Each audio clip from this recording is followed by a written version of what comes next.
بسم اللہ الرحمن الرحیم۔ ایک شخص حارث بن حشام نامی نے ان حضرت صلی اللہ علیہ وآلہ وسلم سے سوال کیا تھا کہ حضور آپ پر وحی کیسے نازل ہوتی ہے؟ آپ صلی اللہ علیہ وآلہ وسلم نے فرمایا کہ وحی نازل ہوتے وقت کبھی مجھ کو گھنٹی کی سی آواز محسوس ہوتی ہے اور وحی کی یہ کیفیت مجھ پر بہت شاق گزرتی ہے۔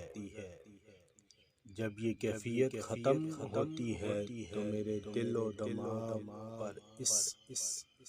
فرشتے کے ذریعے نازل شدہ وحی محفوظ ہو جاتی ہے اور کسی وقت ایسا ہوتا ہے کہ فرشتہ بشکل انسان میرے پاس آتا ہے اور مجھ سے کلام کرتا ہے، بس میں اس کا کہا ہوا یاد رکھ لیتا ہوں۔ حضرت عائشہ رضی اللہ تعالی عنہا کا بیان ہے کہ میں نے سخت کڑاکے کی سردی میں ان حضرت صلی اللہ علیہ وآلہ وسلم کو دیکھا ہے کہ آپ صلی اللہ علیہ وآلہ وسلم پر وحی نازل ہوئی اور جب اس کا سلسلہ